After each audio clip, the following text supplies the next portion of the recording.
Hello everyone and welcome back to Coffee Break Archaeology, to my Archaeogaming Let's Play series of Heaven's Vault. So for you who don't know, I've restarted my Archaeogaming Let's Play series.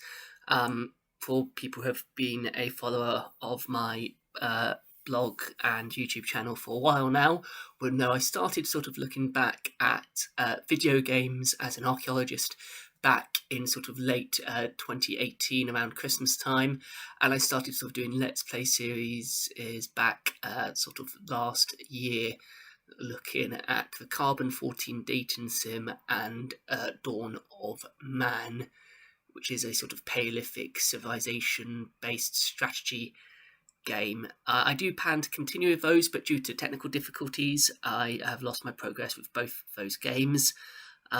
So I am looking to go back over those again at some point. And since then, I've found a whole host of other new games, such as Heaven's Vault. There's also Never Alone, and a few others, Tomb Raider, obviously, and a couple of short ones, which I'm going to sort of look at in between other games as well, some of which are very weird, and some of which are quite fun. So, archaeogaming. What is archaeogaming, and, why is it important? Archaeogaming is the archaeology of and in video games, and it can really be sort of broken down, or a good way of breaking it down is sort of into the following criteria, which is the real-world archaeology of video games, hardware and software. So, looking at the actual games themselves, how are they produced, the consoles they run on, the technology and the advancements behind that, looking potentially into typologies, looking at controllers, looking at a whole host of things that are associated with the playing and production of video games and video game consoles and other related hardware. Can actually look at, real world archaeology digs. Obviously, the Atari ET game comes immediately to mind. I do plan on doing a video about that at some point, exploring what happened there and the archaeological dig which followed that. But we can also look at video games or virtual worlds as archaeological sites. So we can look at the game themselves, how they are created, how they are built, the stratigraphy of the game, the design process, and the different layers which are involved in making the games. We can look at things like glitches or things like that as artifacts within the game. But also we can actually look at the landscapes themselves within the game as well, and how they're created, how you explore them, and how you can kind of study those as archaeological sites. So we can also look at sort of philosophical aspects around archaeology and video games. We can look at the reception of games and how people have responded to them. We can look at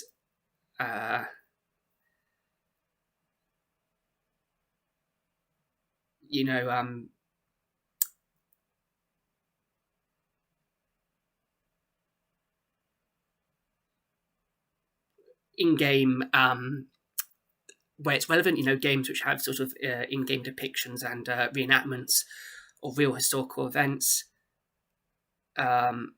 We can look at, again, games when it's relevant, sort of the developer's perception and promotion of archaeology and archaeologists. So games such as, Heaven's Vault or Carbon 14, for example, Tomb Raider, and games like that where, sort of at least archaeologists or people dealing with history, how are they represented? How does it represent the profession? How does it represent the people? How does it represent the history? So again, we can look at game development. So for certain games, again, like with where archaeologists have been consulted. Again, one of the shorter games that I am going to do a sort of video on we'll definitely be looking at that as well. And, there's a whole load of other aspects which I don't want to get into immediately. Again, I'm using various books, including Andrew Reinhardt's Archaeogaming and other books to help me decipher these games, as well as the interactive past. Again, I have no affiliation with these books, but these are books that I've enjoyed reading and have sort of inspired me to sort of undertake some of these videos to explore some of these issues. But again, I don't want to get particularly bogged down on what archaeogaming is. I have a article on my blog which goes into a bit more detail about archaeology and archaeogaming, which I'll link down in the description as well. And the videos we'll explore these as well, but again, they're also videos and they're designed to be entertaining video game let's plays as well as serious sort of archaeology of the game. But with each video, with each game, there'll also be a blog series that sort of accompanies it as well, which is likely to be made more towards the end of finishing the game, or after the game, after we've played the game or completed a game, because then it's easier to look back at the game itself. But again, we'll explore some of the ideas as well around archaeogaming within the Let's Play. So, leaving archaeogaming aside, Heaven's Vault. What is Heaven's Vault?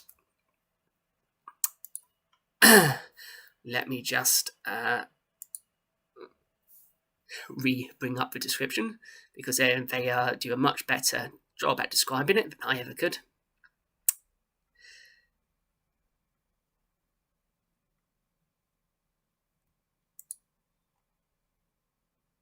So, description of the story. Aliya Elasra, who we're playing as, is an archaeologist exploring the strange region of space called the Nebula with her robot sidekick 6, hoping to uncover secrets of long-forgotten past when a roboticist from the University of Iox goes missing. Aliya begins the trail of discoveries that will lead to the very edge of her world and the ancient secret of Heaven's Vault. So Heaven's Vault is not your usual linear adventure game. Progress through the game in any order you choose. The game's fully adaptive narrative remembers every choice you make and every discovery and every action you take, influencing what happens next. Meet a diverse cast of characters who remember everything you say and whose attitude to you will change with how you act.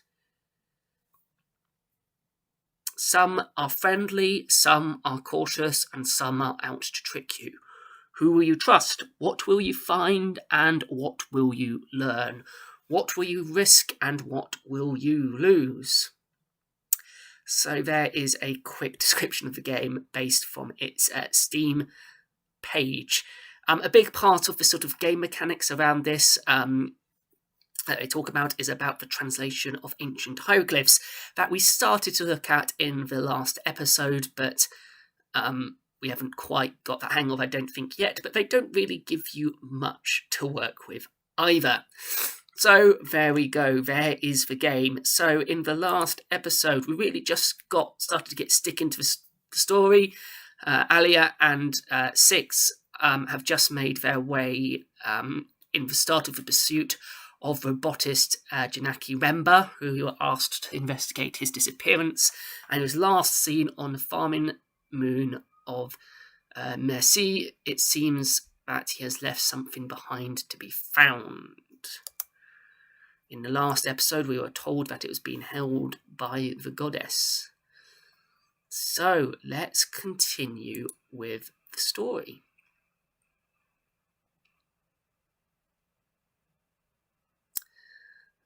Just trying to remember where we left off. I did actually go back and rewatch my video prior to restarting this. So far we have, found... Oh, Amit. Good faith. Please keep it quick. I don't want to talk to you. Well, that's nice and friendly. Most... that is quite... That's pretty much the reception we have received at this village so far. The villagers do not appear to really want to associate with us in a little farm community. So last time we spoke to a lady who said that Janeki left something at a statue, and we think we actually found a goddess statue previously. So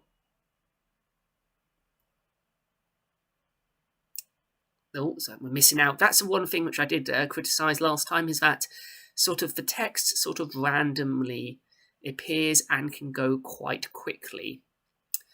Do you think there's more to be learned here, mistress? Shall we leave? Janaki said that the woman said that Janaki left something here with the goddess. I want to find it. So yes, that's sort of what we're trying to do at the moment. And it was back down this way. It was quite close to where we entered the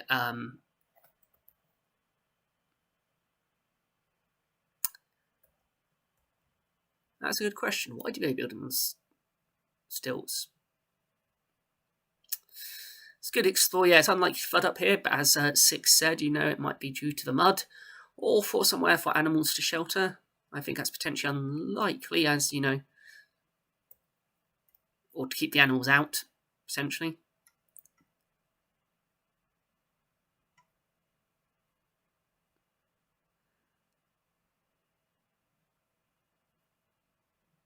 So let's just head back. I'm trying to remember where it was now. As I said, I did rewatch the video. So a little bit about the game controls. The game controls are a little bit difficult to get acquainted with. They're a bit let's back this way. You sort of steer using the mouse, but there is sort of very much areas where you can't, it doesn't want you to walk and will sort of redirect you back a little bit. Not too much, you still have a little bit of choice, but it's a bit jarring when you think you're going one way and you end up going the other. The default mouse sensitivity is a bit, is quite sensitive. I mean, you can change that if you want in the options. And in theory, the text speed now is set quite low, but it still seems awfully quick. Now, I can't remember where this statue was. So let's see if we can find it. It was up here somewhere, I know that. Obviously that bank is probably a bit steep to go up, but that sort of jarring motion you sort of see sometimes when I walk, that's sort of it trying to redirect you around places. Can I remember where this statue was? I think it must be up here somewhere.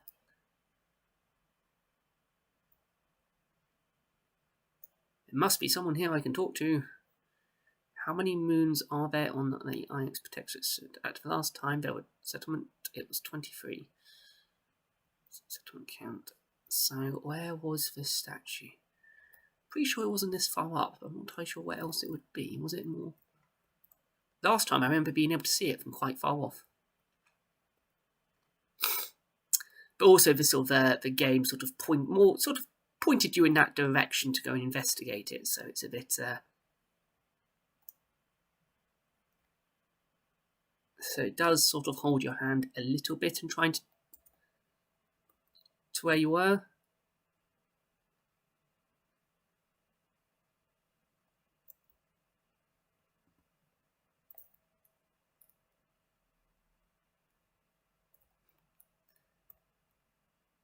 Ooh.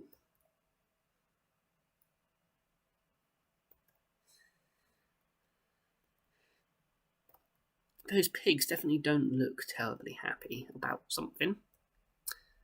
Oh, here we go. Here's the goddess. It was right here all along. I just completely forgot what I was looking for.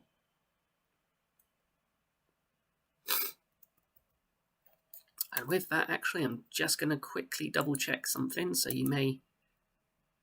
there may be a weird pause So yes, again, sorry if that seemed weird. I just had to quickly double check something. So we're back at this statue again, or this, what we may have identified as a goddess statue. Oh, and here's the secret, almost buried in the grass. A shard of crystal. Does it mean anything to you, Six? It is most curious. This moon does not contain any crystals of this type. What type of crystal is it, Six? Iolite, mistress. Valueless.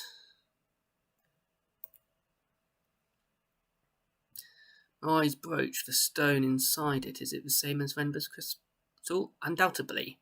I'd estimate they came from the same source.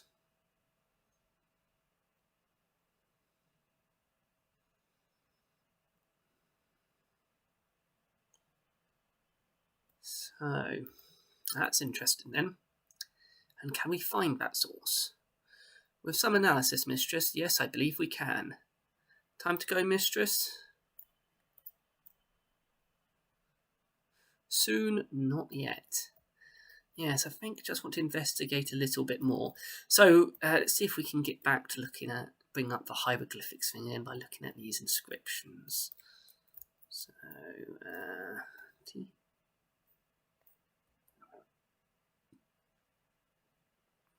so yeah, here are the different descriptions that we found so far. So, a brooch which had a sort of inscription on it, a passage from the annals of Mazway, which were showed by Huang, and found carved, and the inscription we found carved at the base of the goddess. Now, Maya, just as a reminder, is the academic we met at the university who sent us to try and find Janicki, remember? And she gave us a weird brooch. So again, if we click on this translation thing, here it sort of gives you each sort of section of hieroglyphs. And here are some of these sort of, it sort of gives suggestions for what this might mean based off runes you've seen before. So here you can look for common elements, such as this sort of almost lambda looking symbol here. So again, might be friend. Water snake, death, light, and again, no sort of common, it says related words, but doesn't really appear to have, as this common sort of apostrophe looking character here, but none of the other bits are particularly common. And here, Empress, here this does share some more common similarities. So again, this might be something or another, but let's leave that for now. So again, that's all of that, and let's just exit that inscription. So we found that shard, which appears to match the brooch that we were given, which is, I guess, interesting. And it unlocked a new location for us to go and visit. Robot 6, the robot, always seems to be very keen to get off this moon. He keeps on asking that a lot. So maybe we should leave sometime soon. Maybe that's the game's hint at telling us that we have not much more to discover here. Or maybe just potentially opening up another avenue that we can potentially pursue or look down. So again, why do I enjoy looking at Archaeogaming? Or are we just about to have an interaction? No, it's just sort of left us. That was the auto walk thing there because I don't think it trusts us to walk up a slope. Which again is a little bit, from a gameplay perspective, it's a bit irritating when it does that because it doesn't really give you any warning. And it kind of makes you think maybe you're just about to enter a cutscene or something else like that because it doesn't tend to differentiate many. There are no threats at present. There's no doubt is the situation. So let's continue walking this way. So it said he was always looking up at the sky, examining the rivers. I guess it's interesting enough. Okay, so it won't allow me to go any further that way. So let's have a look at the map then. So here we're on Mercy.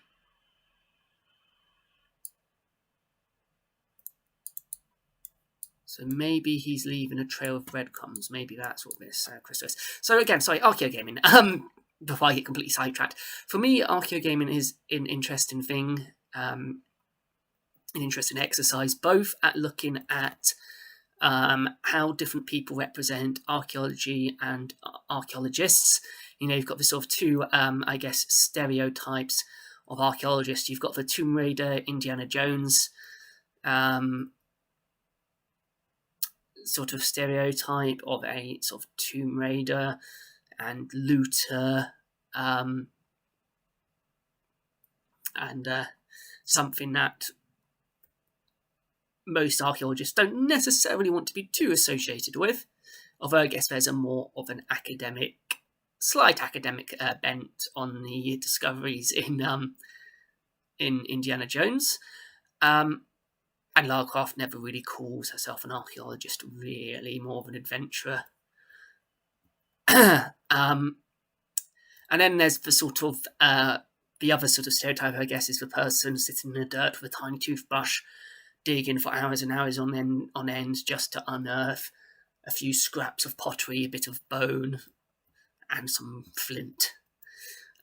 So I guess, you know, it's interesting to see the kind of stereotypes and the sort of values that people put behind archaeology in games. Obviously, you can equally apply this to books, movies, TV shows, and again, this is something I kind of would like to explore as well at some point, both in sort of science fiction and fantasy settings, and also within sort of factual settings as well. And also the sort of archaeology as the profession, as well as just the archaeologists. To that extent as well. And then you can also look at Archaeogaming in how it sort of represents historical events, historical periods, which is very interesting. So you can look at various war game shooters, for example, and how they interpret events. You can look at things like Assassin's Creed and how they represent different parts of history, and sort of the meeting historical characters and place settings. For example, you know, you've got the case of Notre Dame Cathedral and the Assassin's Creed very detailed depiction of that, and how that may be helpful in the restoration of Notre Dame Cathedral following the very devastating fire. So I'm just going to have a drink of water.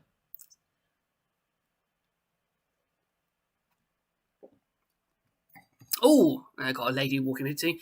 Good faith, please keep it quick. I don't want to talk to you. I don't think she's actually... Yeah, let's just move away so we're not getting... we're not right in the middle of the footpath. And then you can just look at games in general, look at, you know, how they generate worlds, how they interact with you, you know, what is the sort of story the game is trying to tell, and what does that sort of tell us about, you know, the values that the game developers might hold and what they were trying to do with it, and how the sort of story or whatever point they're trying to make with the game interacts with the gameplay, the console or device you're playing it on, and all those different types of things. But for me, a big part of it is sort of the representation of archaeologists and archaeology in games which have a heavy sort of focus on that, and again, extend that also to museums and museum staff, curators, conservators, and things like that, because that's also another area that I'm sort of have studied, worked in, and are hoping to continue to work in as well. But again, that's sort of where I'm going to start, and then we'll move into other games as well, ones which maybe do not have such a historical influence, be that made up sort of histories like Heaven's Vault, or sort of, you know, ones which have looking at real world histories. So we'll look at other games as well, and maybe actually, do a history of games and their development, and also of game consoles and their development. Sort of game consoles are sort of typologies. So looking at game consoles, what can we infer from, looking at the controllers or the devices, especially from the point of view of maybe a future generation of archaeologists who may not have, obviously, all the written documentation which went along with these devices, or necessarily all the devices. You may only components, like you may only have the controllers, or you may only have part of the device, or again you may only have the sort of specifications of the device which have survived, and none of the actual physical components survive. So we can look at it from those kind of points of view as well. And again, I do intend to continue sort of with other non-Archaeogaming related content as well, but this is sort of, half and half, I guess, is going to be my blog looking at Archaeogaming and looking at other archaeology related things, because ultimately I am a big gamer. Oh, another thing, yes? I know my friend Janaki was here. I met one of your villagers. She knew him. She? What was her name? The villager? She didn't say. No matter, I can guess. If we had seen your friend, if he had met with an accident among us, what would Iox do? I just want to know where he is. We have not seen him. Now leave.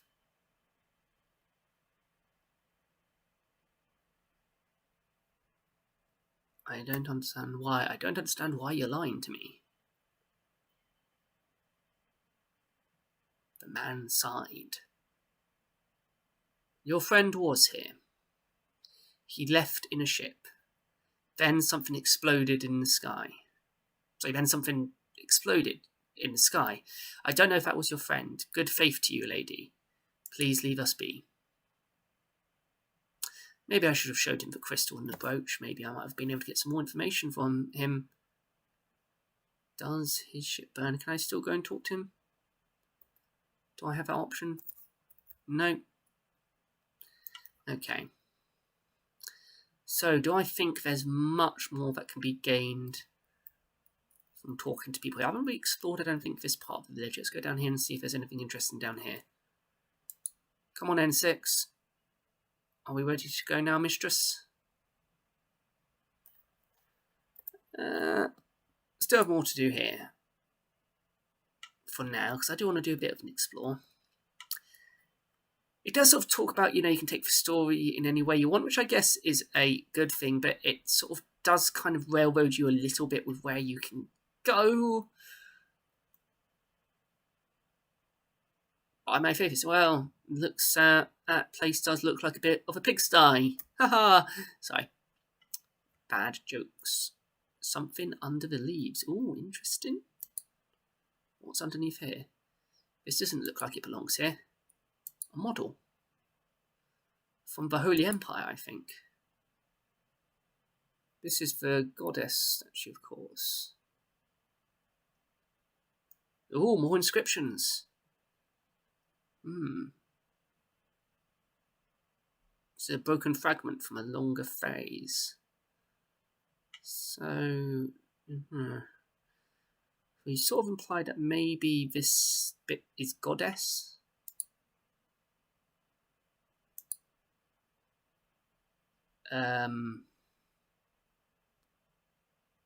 Light, maybe?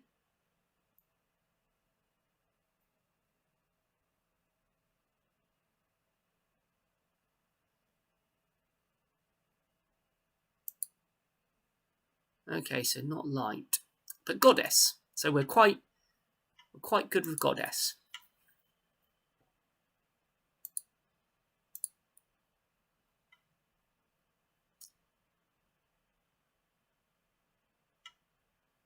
So, and maybe? light, snake. Let's go. Okay, I'm going to go with water, mainly based off these wavy lines. Goddess and goddess of, maybe.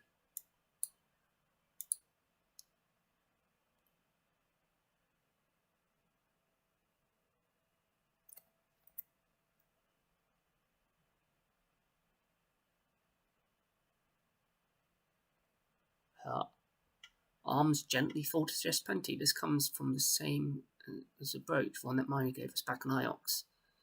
Having this should be useful in pinning down where these were made. So it was worth hanging around a little bit.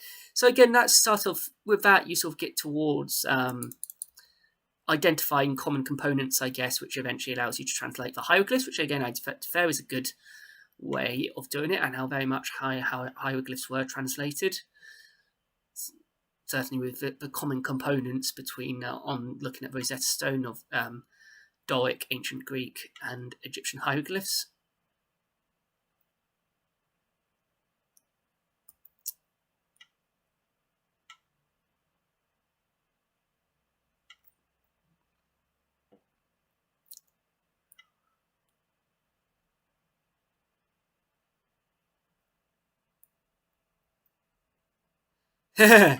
Mistress, I'm at a loss. When I look at an object, I can find out where it comes from based off radiation markers. I'm at a loss for how you do it. Not exactly what we said, but that was the gist. Well, archaeologist. Where does all the water come from here? There's a wall spring in the rock below us, mistress. The soil is permanently saturated by it. Interesting. So again, I think, we're probably quite safe with the water goddess theory. Obviously, the water goddess with this sort of saturation of the soil is something which is going to be very important, especially in the farming of rice and rice paddies. And what do the moons get out of being in the protectorate? Theoretically, I guess the support of the Ioxian Guard. But that is largely historical. So just a bit more context to the politics of the current period. You've got the what's over here? Something over here? Maybe it's better to just have a bit more of explore. Definitely no robots here. No reason for Rembird to come here at all. Well, that is a question, isn't it? Why did he come here? We still haven't established that. Let's approach a villager. Let's approach you. Good faith. Please keep it quick. I don't want to talk to you. So again, they're still not being particularly helpful.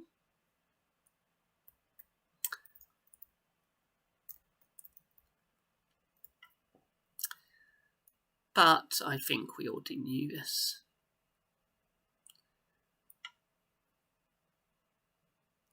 Of course I know robots. Robots are valuable.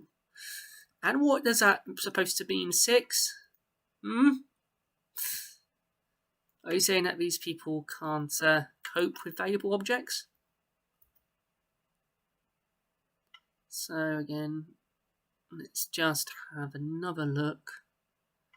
Just to see if there's maybe some other fragments. Or maybe we'll find those elsewhere.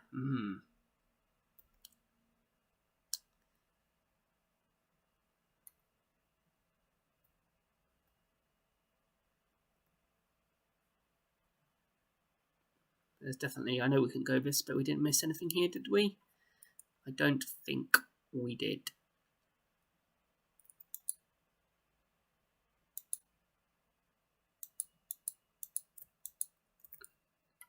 Please keep it quick. Well, you're not talking to me at all, really. You're just saying that you don't want to talk to me after saying keep it quick.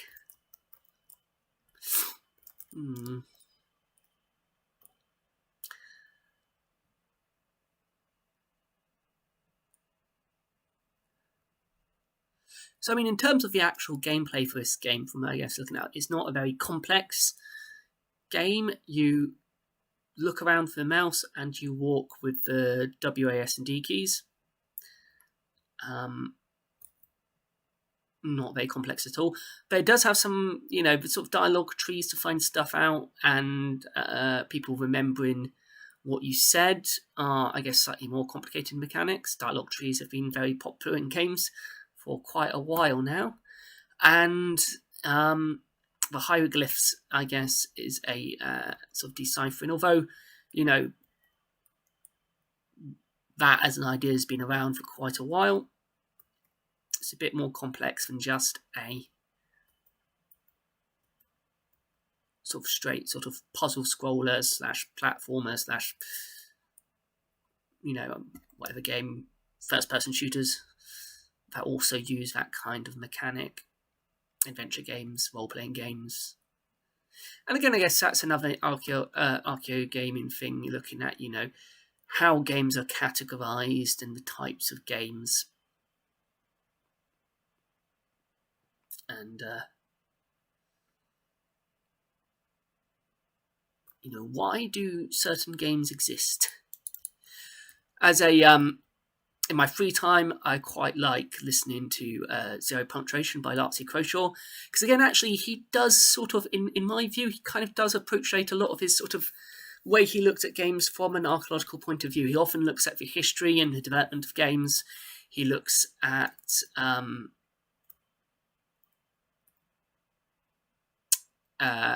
he sort of looks at, things that have gone wrong in video game developments. And he sort of looks at it in a... I don't like, when game reviewers give game a numerical score. And again, something like Darcy points out, it's very hard to express a complicated opinion of a game with just a score. And, I very much like that way to reviewing. And ultimately, we are reviewing these games as well. That is part of what we are doing.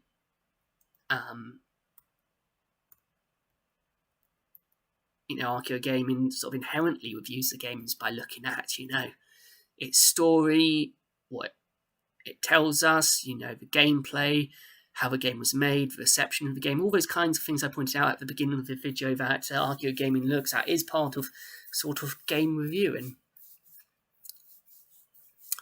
And something that Archaeogaming, something that Iox does is keeps his videos nice and short, which is something I should potentially focus on. But the trouble is then with a game like this, if you keep them sort of, much less under half an hour, then in each episode of that game, you're not really doing much with it. You're not really exploring the game properly. Oh, and another part of my sort of archaeogaming thing is my continued explorations with more Minecraft and looking at sort of recreating or taking inspiration from historical monuments, such as my Minecraft henge and my attempts to build Tikal, which is still very much a work in progress, and my building of the Kazner, or the Treasury Temple at Petra, all of which I've sort of posted images and stuff of on my Facebook and Instagram and Twitter, and on my website www.coffeebreakarchaeology.wordpress.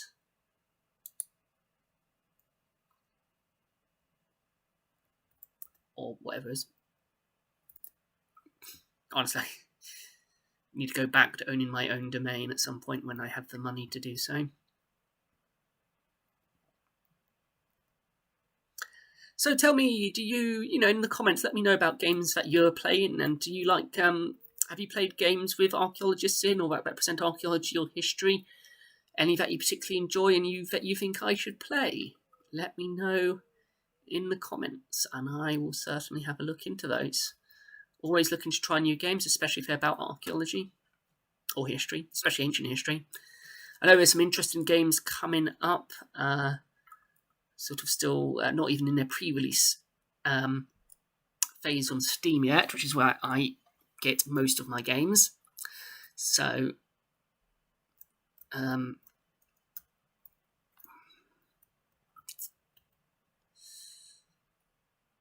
I mean, this Heaven's Vault is an indie game, and I think indie games are they. I think those are where I think you find them more likely to find people doing interesting things with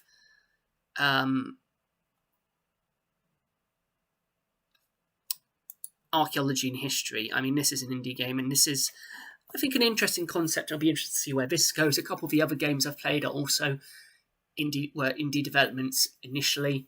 I guess it's more possible to. Sorry, quickly. Aboard Nightingale, Wember left a crystal for Maui to find, but what was he trying to tell her? We could otherwise sail to Locks to tell Maui what we've learned so far about Wember.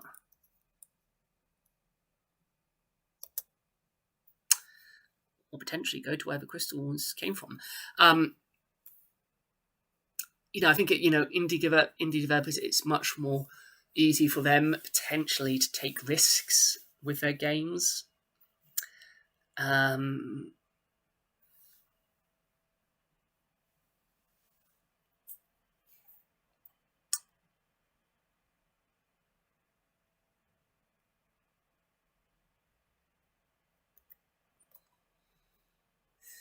Let's be tricky. Let's follow Rembar and go and explore where this crystal came from. I do like her ship, actually. The ship is very cool. Sort of a... And what I think I like, what I quite like about, I guess, this is it's needs to explain just enough. It doesn't really explain a lot about the fact that you're kind of, essentially sailing through space to get from different sites to different sites.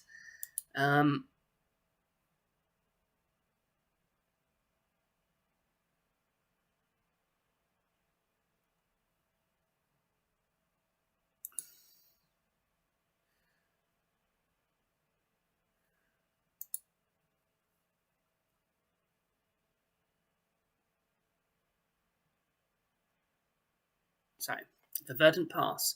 Sailing to the Iolite Moon. Press any key to continue. There you go. I can't believe we've actually been going for almost 40 minutes now. And we haven't really progressed much further than when we got here. Let's go right. I have a good feeling about the Right River. And I guess, at the moment I'm trying to talk about stuff, and this keeps on... there are other ships on the River's Mistress? Are there other ships on the River's? I've not seen any. Like this, I'm attempting to talk, and it doesn't really give you... Okay, there it's a little better than it was earlier, but it can be really difficult to... It's turning.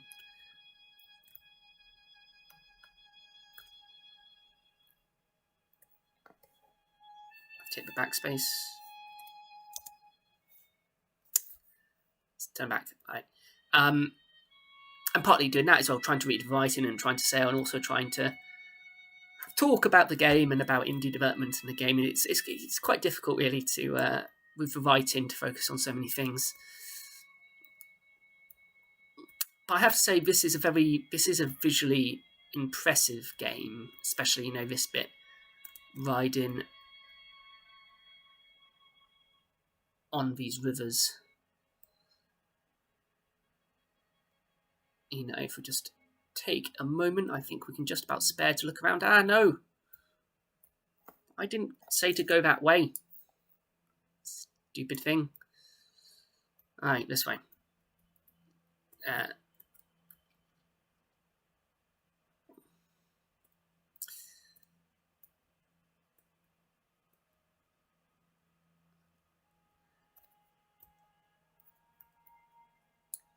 So again, we can actually... No, there. Back this way. I didn't tell you to go that way either.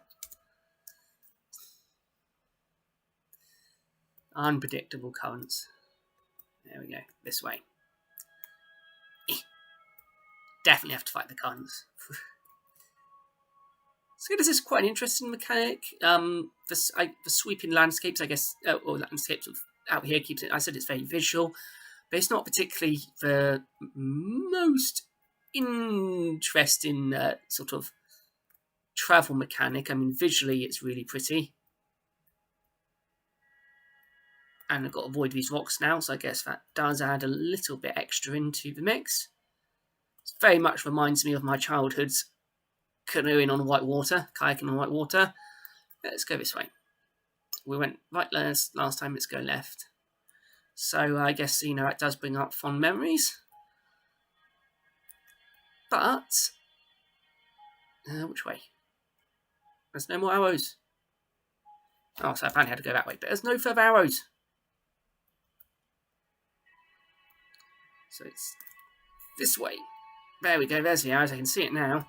But it's here which is the issue, so I'm guessing I wanted to continue this way. And let's go up this way. Ooh. It's getting very twisty and turny. It's almost slightly, oh, crikey, disorientating if I'm honest. Oh, there we go. It's gone all awfully stormy now. And snowing. The vicinity of Iox moons. My findings indicate that Iox moon is somewhere nearby. Okay, how difficult can it be find a moon? View possible search locations. So I guess let's go this way then. Unexplored ruin. I like the sound of that. Let's go that way then. Let's go and explore some unexplored ruins. That's a good archaeology thing to do. There's a rock up ahead. What have we found? Let's go and explore.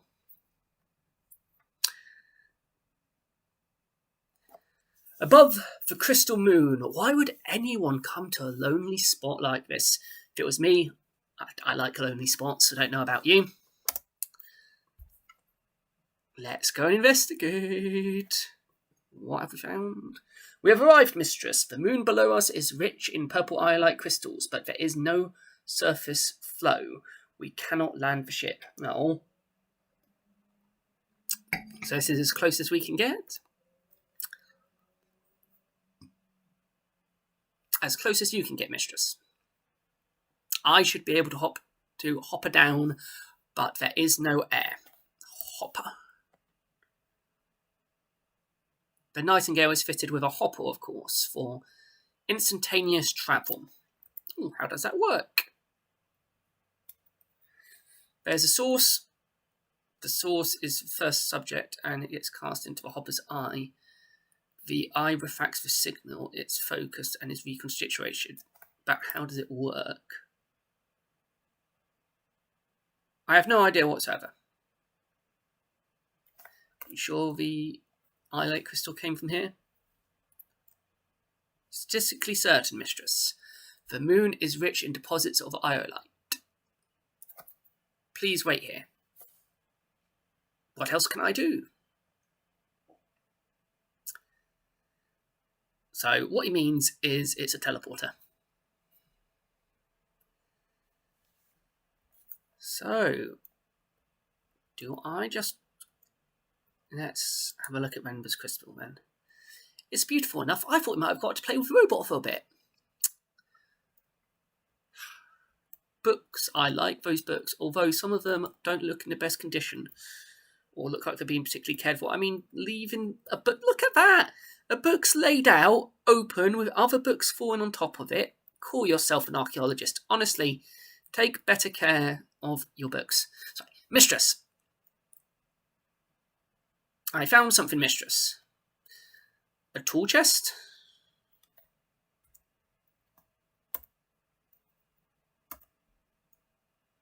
Remember hid this box down there?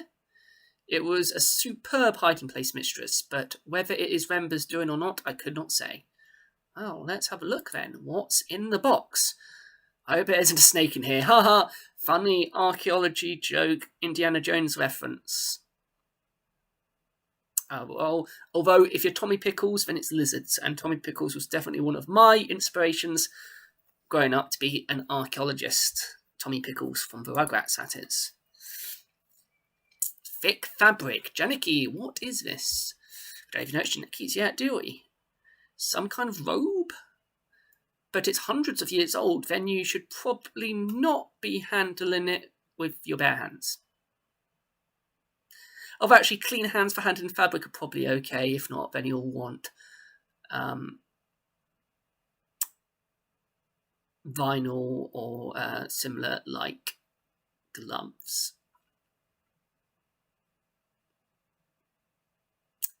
Related words. Water, divine is not, zero, all. Not entirely sure how that's...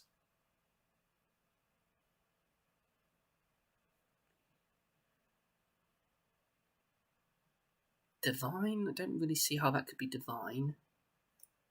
Is not, similar to related words, water.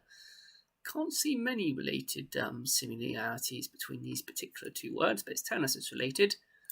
But none of these are. All. Pilgrims, maybe. This is often associated with holy or friend or goddess. Soldiers. Pilgrim, soldiers, drinks. Speaking of drink. Follow.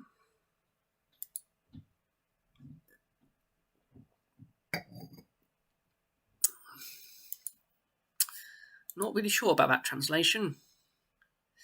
Again, has anyone here played Heaven's Vault? How did you find it? Again, do let me know in the comments. All pilgrims follow. But the question is, why did Rainbow behind us? A ceremonial rainbow clothes. Were you a pilgrim? I don't often choose options 3, so let's go with options 3. Is he on a pilgrimage potentially? That's maybe an interesting thing. Some ancient faith perhaps, kept secrets from Pal Vidox, but did you leave that shard by the goddess not as a clue, but as an offering? Secret from my herself. There's more in here. This is a broken glass jar. Inside it is heavily stained. Must belong to a heavy drinker. Whoever made it didn't include an inscription along the handle. Still, I think this is from a totally different place than the robe. In fact, I don't think we've seen anything equivalent to this broken jar before. So it must be originated on a site that's entirely new to us. But that's not all. There's also a book, empty but for some minute glyphs. How did Member get his hands on this? The binding is in fantastic condition. This book must have been part of some ancient, curious, personal... Too quick for me to catch up with. So, Empress Follow Water, Crystal Place Book Song. Book of...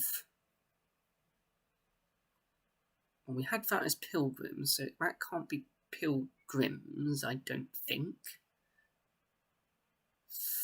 Future, word, old, ancient. Knowledge. Does this book of knowledge work? Most likely comes from the same site as the broken jar. So are these leads, or are these things that Rembar was after? Please wait, mistress. I will consider the matter.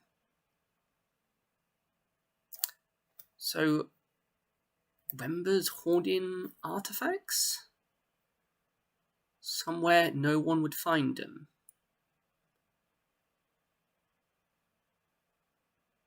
Why was he playing archaeologist anyway?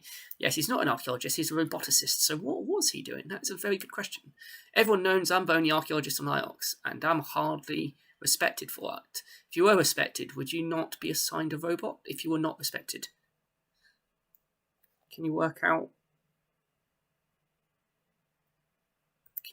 where the robe was originated? Where the robe was originated? That doesn't make any sense. Where the robe was originated. I fear so. It's not a good location, mistress. But Professor Mori was keen that we found Master Rembar, and I'm sure Master Rembar is equally keen to be found. Unless... Show me where he went, 6. I'm not exactly certain, mistress, but I believe Rembar travelled far from home into the eye of the cyclones. Hmm.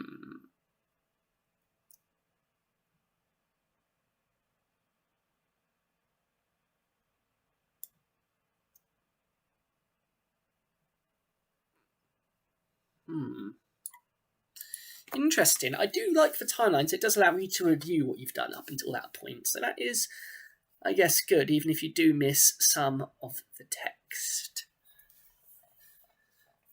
So we are going to visit, but we didn't get to look. So there was that what described as ruins that Six went in. We didn't even get to go and explore them. Honestly, what is the use of that as an archaeologist and not being allowed to go and look in the ruins? Is there more to be found, or should we set sail?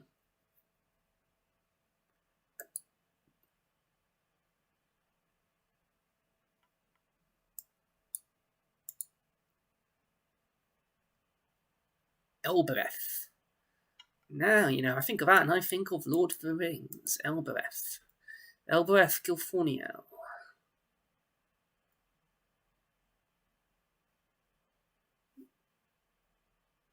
Let's try going into Fire Cyclones and let's be ambitious. The trouble with this kind of game, though, where you have multiple leading paths and potentially you never know whether you are going on a whether you're just, which I guess is for fun, and it very much as an archaeologist, are you just going down a dead end, are you going down a dead path, or are you on a path which will actually lead you into something interesting and potentially useful? And again, I am just going to very quickly check on something. Again, sorry if there was a weird pause there. So, the cyclones, sailing to the eye of the cyclones. Hit the any key to continue. Which one's the any key?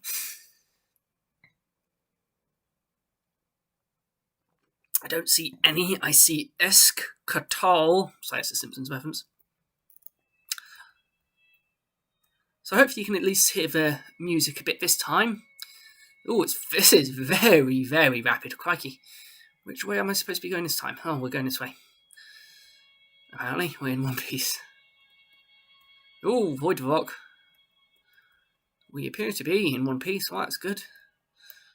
This was much quicker. This is a bit more engaging. It's harder to keep control of. Another rapid of the ship. Oh, Christ.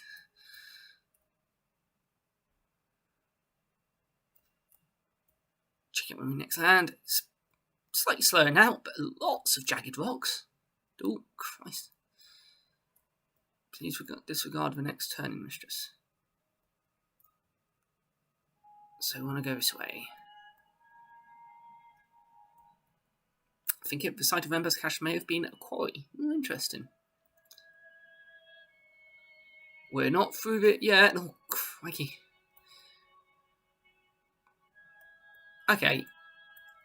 I think if I actually aim at a rock, it will actually move me away. So I can't accidentally crash, which I guess is good. But right, go to statue and Messiah. So the stone. Vicinity of cyclones. We're not through this yet. So it definitely does feel very cyclone-y.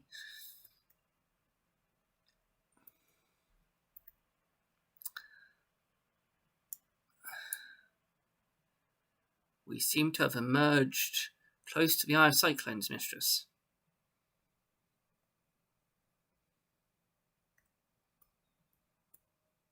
View possible search locations.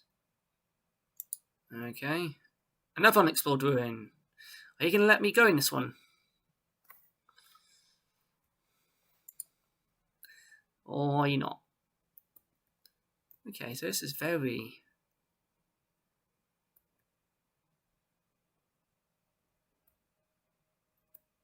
something very slow, but let's sweep the sails to... Oh, crikey.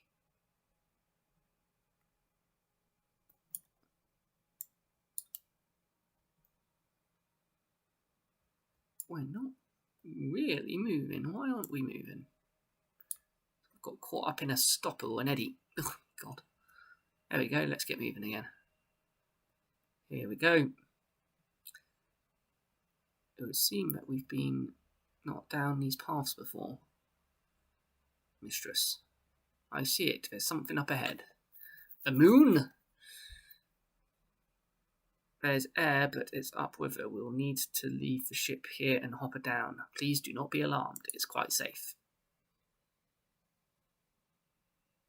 So again, when he says hopper, he means teleport. The eye of the cyclones will remember be waiting for us here in the centre of the storm. Be kind of anticlimactic if he is. Or will further, even if we do find him, will further mysteries unfold. Oh, is this going to take us to where the intro was?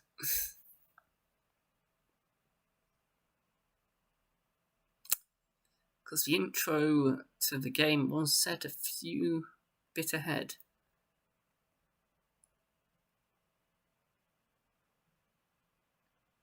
Yeah, I've said that about the last one of the MCU. I wonder why. I have a feeling for this one. Let's be positive. Is it a good feeling, though? Whenever people say they have a feeling, it doesn't tend to be a close one. A good one. This way. So we're going this way, that way, forward and backwards. So as we have been going for just over an hour now,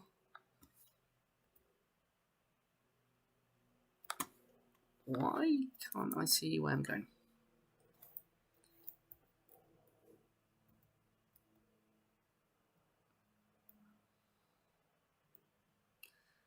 I think I may call it here once I find out where I'm supposed to be going. Because he said this way, but it kind of looked like he was pointing the other way, but I assumed he did actually now mean this way, as the camera is now following me. Do not sprain your ankle out here, mistress. We are unsuitably far from help. Perhaps Renber is waiting for us just around this corner. We can hop him back to the Nightingale and this chapter of my life will be done. I think that might be a little bit optimistic. Perhaps, mistress, perhaps. We can only hope. 6 is often quite sarcastic. Hold it! 6. What's that? It appears to be a building. It's a very unusual place for one. And it looks quite derelict, if I'm honest. Can't quite tell if that's supposed to be some kind of washing stand or cure meat stand or garden swing. Just down there. I'm assuming it's not a garden swing, but I thought that was funny.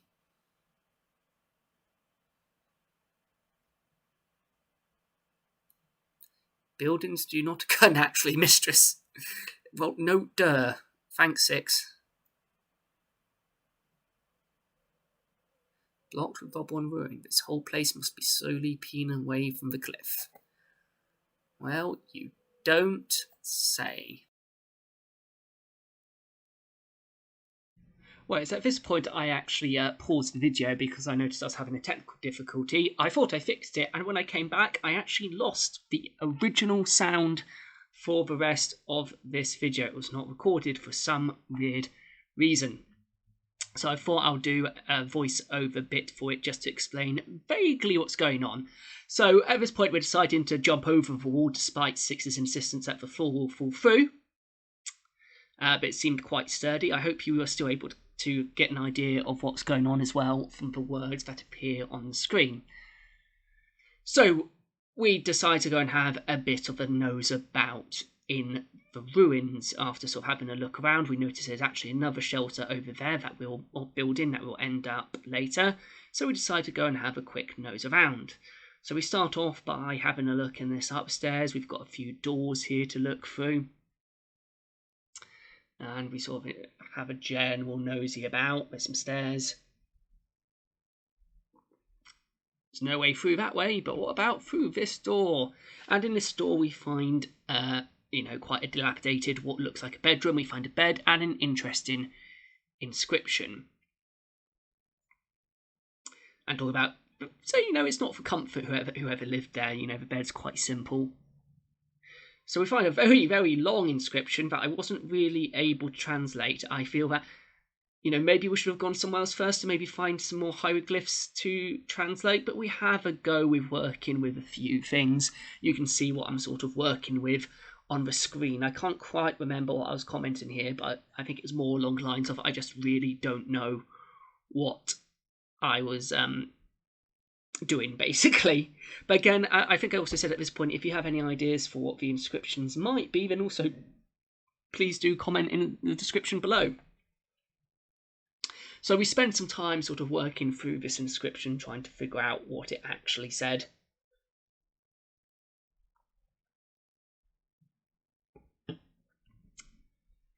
And we came up with... Oh no, we're still not there yet. I think I'm in an hour at this point because I just... Such a long inscription, and we, before this point, we've only translated about 3 or 4, and it's thrown a lot of new symbols at us, and it was just trying to figure out, what was possibly the best fit.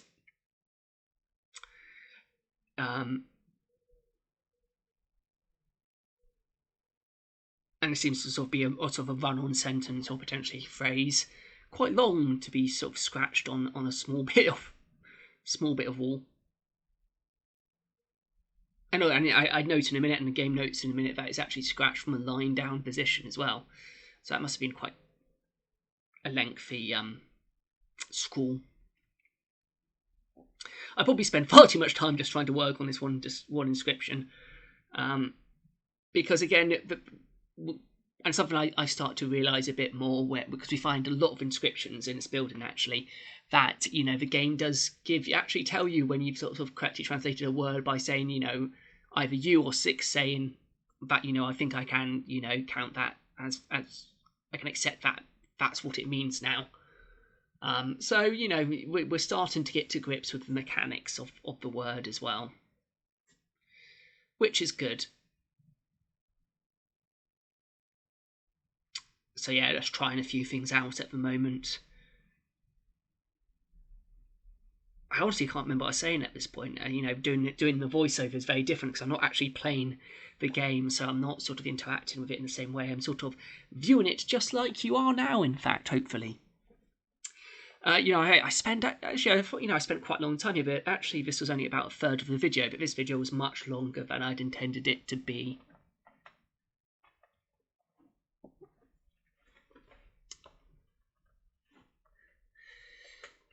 So yeah, I spent an awful lot of time just trying to translate this one bit, really. But again, I really didn't know what to go with. So actually, I think I'm going to, in the next episode, have to go back and retranslate, because I think I now know more of the words.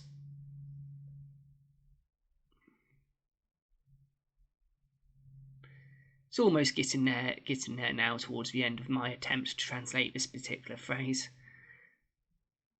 I mean, at this time, I'm kind of trying to look for common elements, or maybe what I think the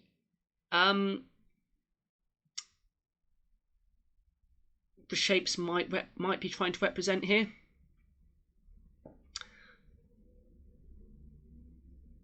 Not entirely sure for my rationale there, but again, I'm just trying out other things just to see at this point, whether any of these combinations appear to make some form of sense. But again, do you have to really expect it to make sense from our point of view? Again, looking back from an archaeological perspective, not everything makes sense to from a modern perspective or to a modern mind. So we do have to very much also take that into account. But I imagine from a game point of view, it probably is going to make some form of sense. The sentences are there to give you clues to what's going on in the world around you at this point, or give you further clues to continue in this mystery. And actually, this exploration of this house does actually help quite a lot. It fills in some history, it fills in a few other things and quite a lot we find here. So again, just having a quick look around, and then I decide to go downstairs. And here she says a very unusual thing, and 6 we find has joined us. It's good to see you again, mistress. How did you get down from that arch? I could not climb over a wall, so I just dove off the ledge. Once I had dug myself out, I found a door. Well, you know, that's what you may say.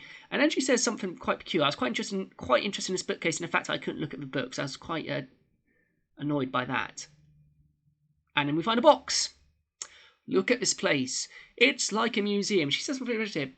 Beautifully made, much nicer than everything else here. Okay, there she's talking about the box is much nicer. But the thing about it being a museum, that house is definitely not like any museum I've been to.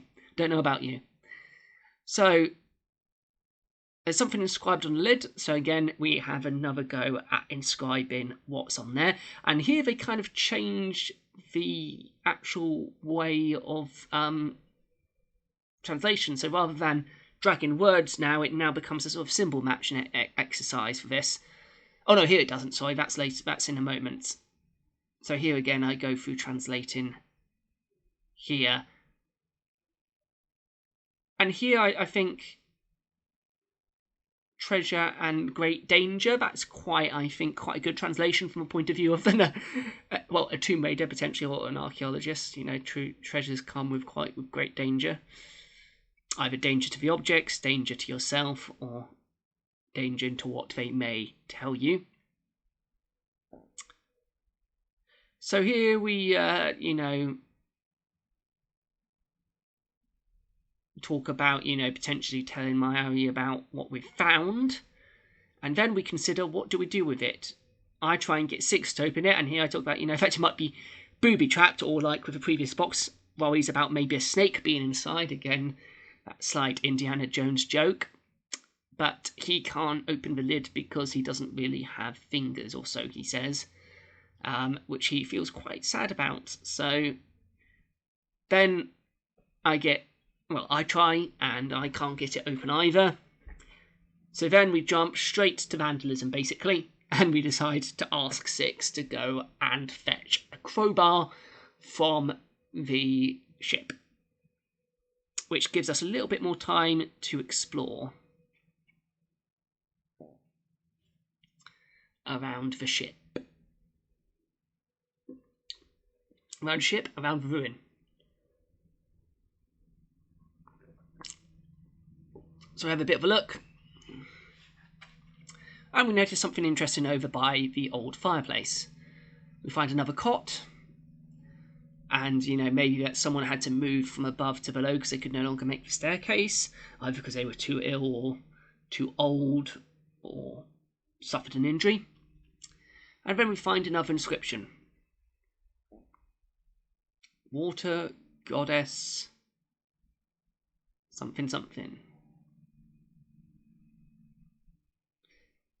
So again, here this is still the sort of like, it must be a bit later than it sort of turns to. But for some other runes around it, rune translations or hieroglyphic translations, it starts to become more a match ones. I think they're known ones, so you have some known ones and then you match them to the shapes in the sentence or in the phrase or the inscription, and then it gives you potentially clues or options for what the other ones might be. That must be in a little while. I thought it was early on, but there we go.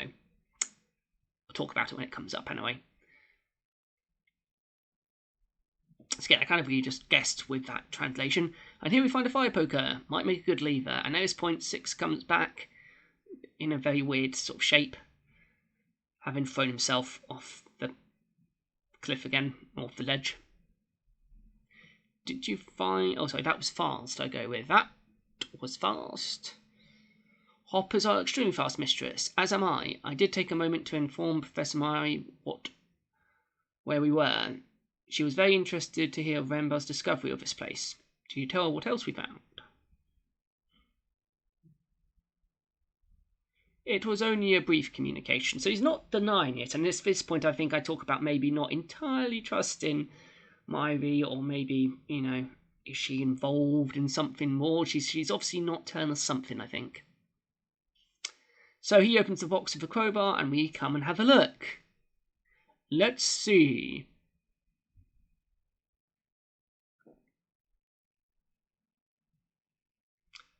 Six. Look at this. Well, he was one who did look in it first.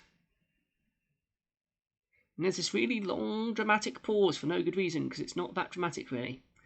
Incredible. So we find her sort of tiara-like thing, and again, she's not wearing any gloves.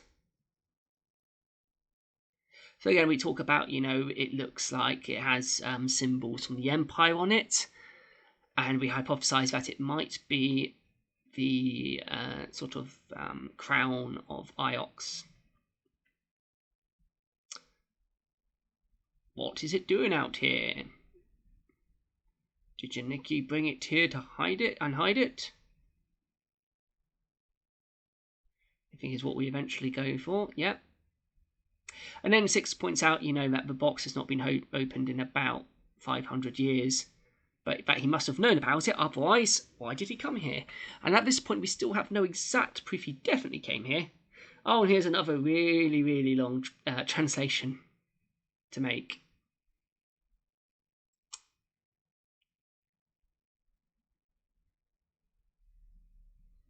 And again, this was a bit of a guess, really. But again, here, there was only a couple of things that seemed to make sense.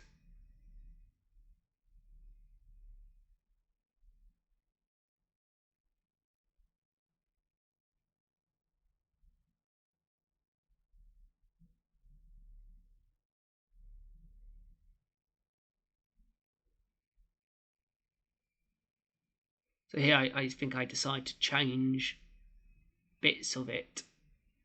Although we do find out that the apostrophe doesn't actually stand for and, so this translation is also not going to be exactly correct. But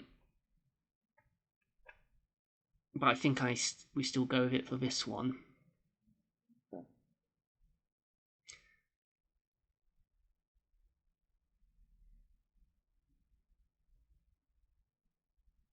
Again, I think that's the only thing which kind of made sense to me when I was doing this. And again, I've pointed the fact out that she puts that into a pouch which possibly can't fit it without damaging it or the pouch. She does seem to have a magic pouch, which stuff just seems to fit in magically.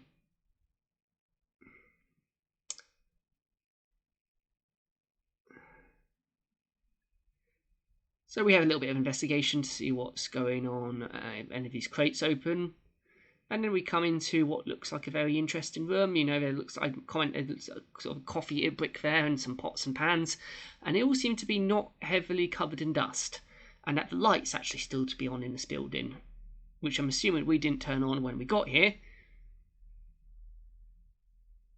Unless Six did it by himself. But they still seem to be shining. So, barge door open. And here we find, at first, what just looks like some baskets and pots. And then I turn around and there's a painting. Swirls and flows. These are rivers.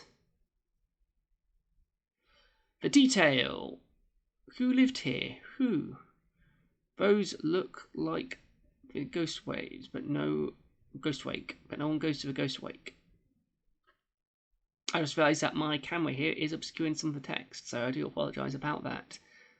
Not entirely sure why I have my webcam on at all, really. Ancient scribes don't always trouble to put in their spaces. Well, don't we know it?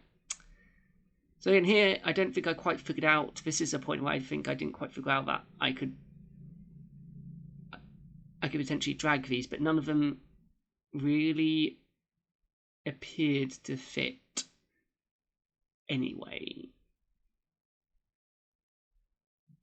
So I think I was a little confused by this point because it didn't give me the option to sort of try out the different words in a sentence, and it didn't get. And I didn't. Oh no, I did try dragging it, but it doesn't. But nothing seems to fit. So I think I got Eventually realised that's what you're supposed to do, but nothing really seemed to match. up. So I kind of left that for the time being and decided that it's, very much a map to somewhere. And quite, nothing. There's nothing there that I could translate currently. This is definitely a map.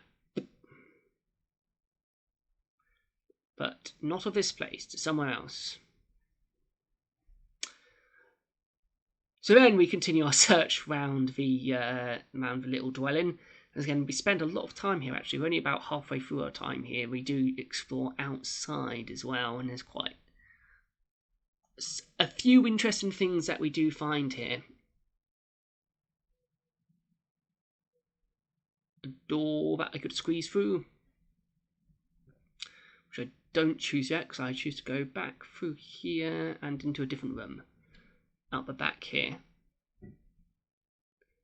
Into lots of shiny axes as well. That's something I comment on here. All these axes are very, very shiny and don't look like they've dust. And again, about the lighting and the fact that, these lights are still on. And we talk more about the Ghost Wake and why it's called the Ghost Wake. The fact that it's where people tend to end up. Or that's where it's hypothesized where people end up. So again, have a good look around here. And then head out into the next room. Where again, I don't find much, but this is a sort of a walk outside. To where I'm guessing Six must have actually came in from. After having thrown himself off the ledge.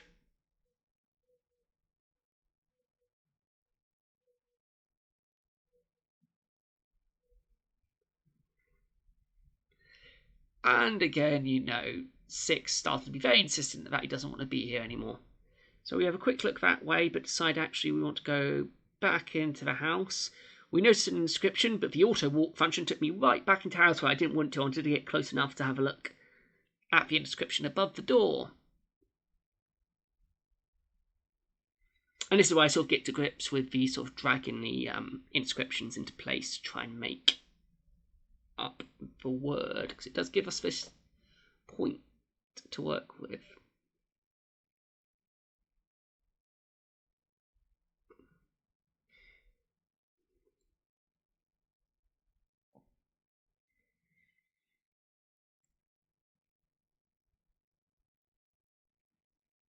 All life, also all live forever.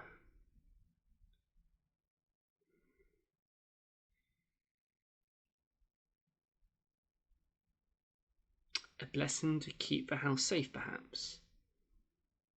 Builders on Elbreth did the same. I don't think they know. No one does, mistress. So again, we do a bit more walking and a bit more exploring in and around here. Workbench about where they had to be self-sufficient. And then we discover something else above the door, which turns out to be a blade or dagger above the door. Again, which shares sort of eagle motif or empire motif, but it is quite an old dagger. Corroded. And inscribed in ancient script on it, because of course it did. So we do find an awful lot of inscriptions in this house.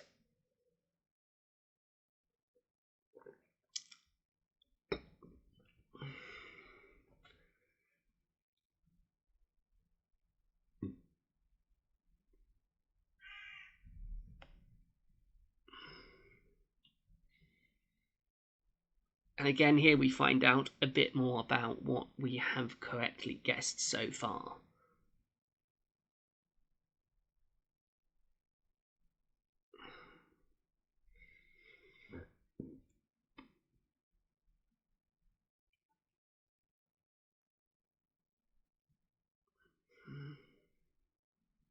So here, because we've used words we've seen before and we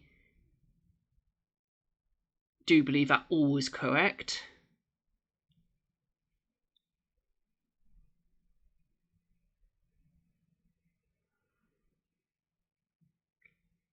It doesn't look like one we've seen before. I sort of go, but maybe it's numerical.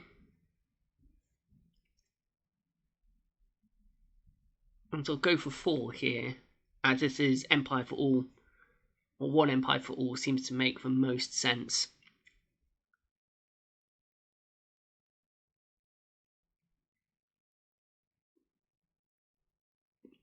The game doesn't give me any other hints apart from that. So now we go back and have a look, and decide to have a look through that other door, or doorway, that was blocked up previously. I also apologise that my sort of camera appears to have slipped down by this point a little bit.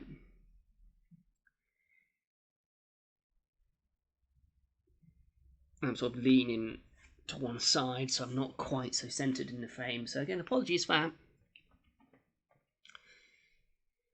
So we go out and find this little garden area, immediately drawn to the clothes or the cloth and the patches, which I joke being, you know, little excavation pits, little sand pits to dig in, or maybe some garden plots, or the fact that they're trying to grow something. Bone dry cloth is, and that's all we say. So we have a look here. Garden beds. Something must have been able to grow here once, though I can't see it now. And we have a little wander, a little explore to see if there's anything else possible. And then just as I walk down along here, and as I turn around, I start to see something in the other corner.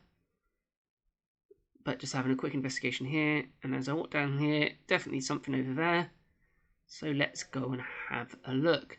And as soon as I saw this, I was saying, you know, this is almost certainly a grave. You've got a little grave marker there, you've got a mound of earth, some stones. That's what I'm seeing. Some kind of marker. Something hanging. So we look at what's hanging on it. Looks to be a necklace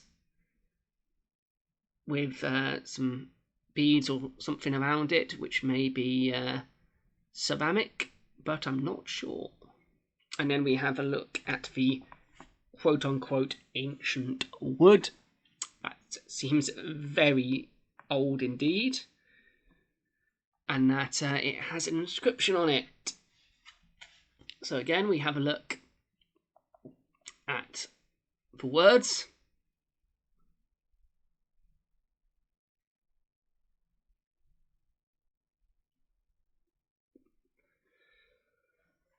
So we'll go for be joyful with beyond. I think we eventually go with death as the option, or thing which seemed to make most, oh sorry, in depth, sorry, not with, as making the most sense. And then say, this is a grave. Well, yeah, that's definitely what I was thinking. Is pretty much as soon as I saw that, very trademark of a grave, you have a central feature to mark out the burial area. You've got a burial area contained within, in this case, what looks like a garden bed, maybe a reuse of a garden bed, or maybe they've just decided to reuse the same art asset because they're lazy, or just because they thought it looked good, and with a mound with some stones on it. We briefly investigate that rock because the cracks there look like maybe they might have hid something, or maybe there are some more inscriptions like we found in similar areas so far in the game. But then we decide to squeeze back in. You found a grave, mistress. How did you know? You insist on talking to yourself, mistress. All good archaeologists talk to themselves, that's a fact. For example, for this entire almost 2 hours, I was essentially, well, I was talking to you, the viewers, but since you're not physically there, I am essentially talking to myself. For almost 2 hours. So at points, we're still only about 2/3 of the way through our little visit here. I decide to go quickly back inside, and we talk about maybe the connections of the site and how it's connected potentially to elsewhere. And 6 is insisting, or trying to insist, on that we leave, but I've not done exploring yet. For example, in this particular instance, we are going to look at this abandoned structure a little bit, and we also find part of a water channel, which has obviously long since dried up, and some more inscriptions for us to try and translate. Another sort of drag and drop exercise in our hieroglyph translation bonanza.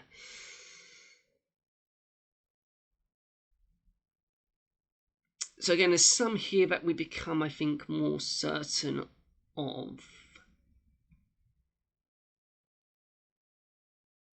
But also some things don't appear quite to match.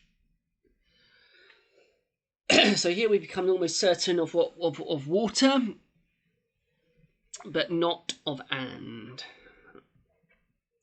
And we actually change it from being and to being for, I believe. Or of, sorry, not for, of.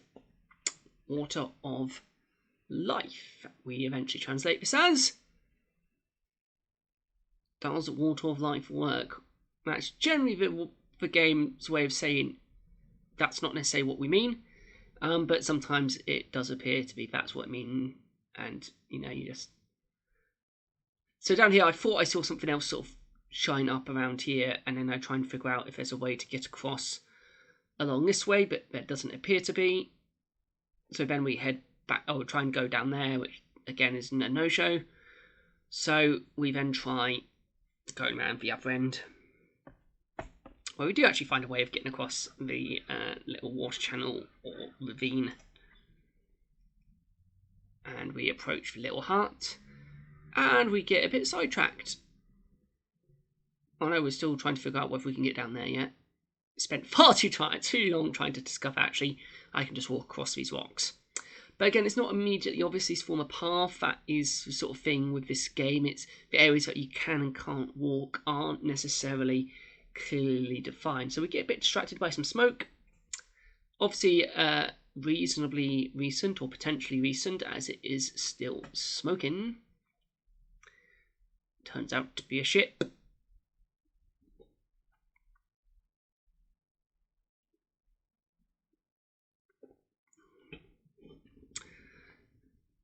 Here I kind of and ah about whether I'm going to look at the ship or go back and look at the other little sort of hut or dwelling. So I got distracted. But again, as I walk back towards here again, I think we get interrupted by E6 for another time, saying, have you finished here yet? No, I haven't. Stop bothering me, 6. I'm still looking. Calm down. He obviously doesn't like this place. Sand getting all in his robot parts or something.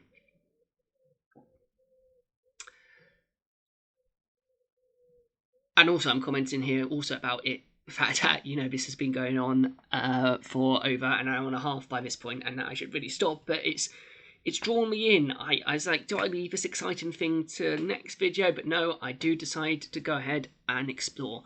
So here we look at some of the wreckage, sort of blackens.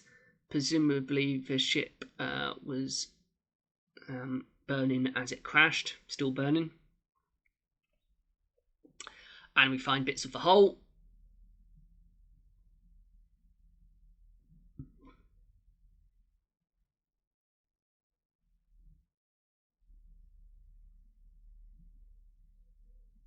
And here, although it doesn't say that, to begin with, it's not sure we're talking to 6, we've just been talking to herself. And he says he must, 6 being the massive buzzkill he is, and bringing us down, saying that Janaki must have been in it when it crashed.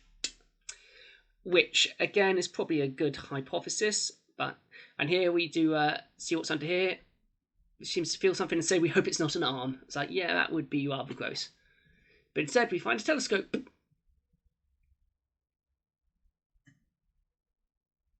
Carved. And, of course, from the Empire period, or just before the Empire, around about the time of the Empire period, and again with an inscription on it.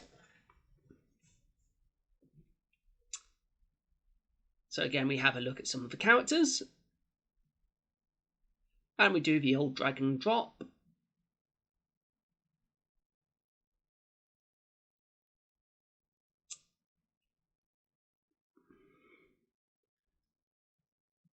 And again here, we find out that maybe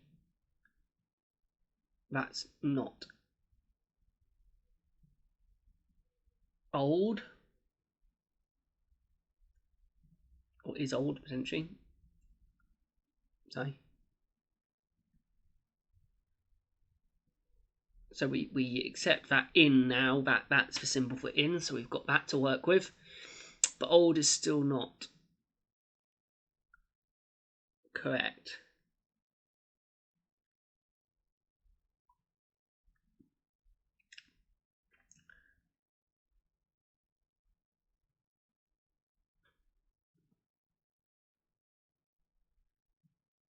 Again, we go for pilgrims.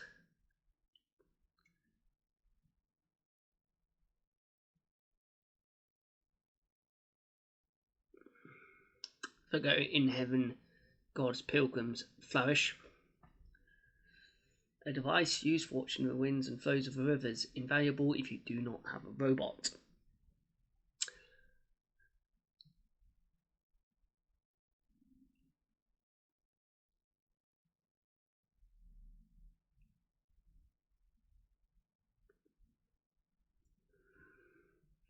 So again, now we talk about the possibility of links to other sites and about frequent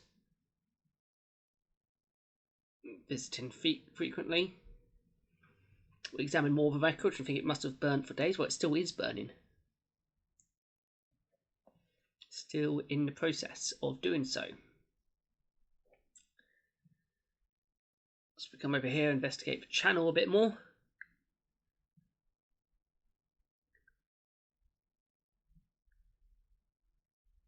Trying to find the text prompt. Talk about the channel must come from under this point.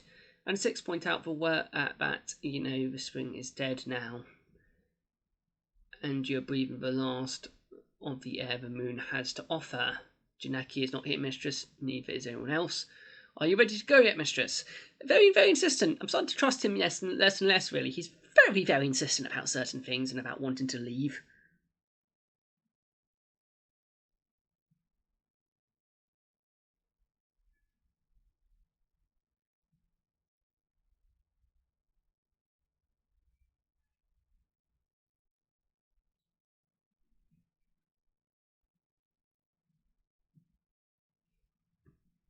So again, here we just have a bit more of a look around and possibly think about maybe could we get down there?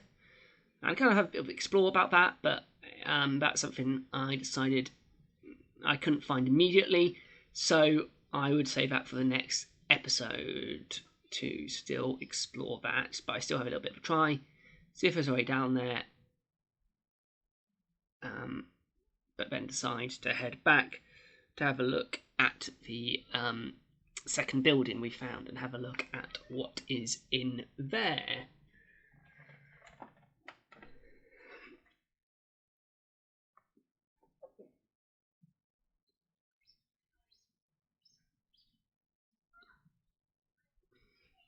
Oh, actually, that's the point. I try round this way first to see if there's any immediate way down. But there doesn't appear to be. I do check around and just see if there's anything that might text hint prop or something, prompt. But no, we decide to go back out and have a look at the building. 6 not interrupting us as we go through the bit this time. So we notice that there's a inscription again above there, and again something that to try and translate.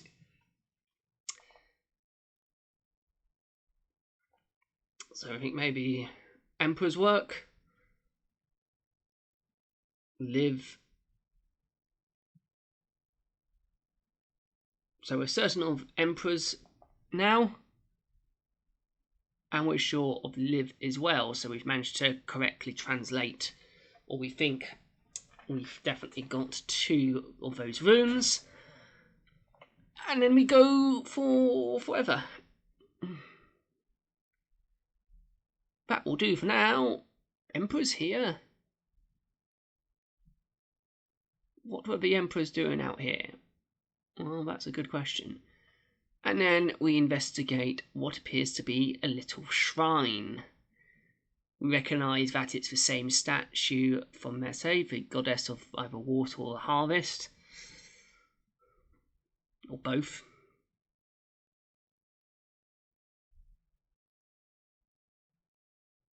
And that maybe them found it and bought it here.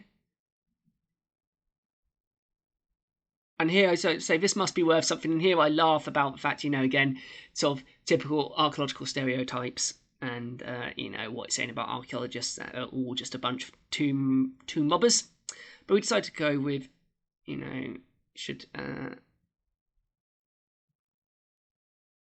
hopefully it will tell us something more. And again, there's an inscription on the bottom, and again, she's not holding that particularly well, and she's still not wearing gloves. Goddess of the little tick, we've now decided the sort of apostrophe is definitely of. There's only one word less to discover, and I think we go with harvest. Again, I'm not entirely sure what necessarily I thought why that would be the best choice, but it still seems to fit looking at it. None of the other ones associated with what we've found so far, this seems to be the best sort of thematic option. So then we look at the stone itself. The shrine, but it's not from the same as the moon that they're on, and it is as older than the building. The buildings are are older than the pillar. Bought let by a late occupant. And again, it's not obvious that we're talking to 6 here, but we are talking to 6 and not just talking to ourselves. Whatever it is, the original occupant, moving it to the moon must have been difficult. So I wanted to, but I just couldn't bring myself to click on ritual object just to, so maybe an important possession. But we find out that we ask her for stones from Mese. No, mistress, definitely not. So it's not from there either. The stone is from somewhere else.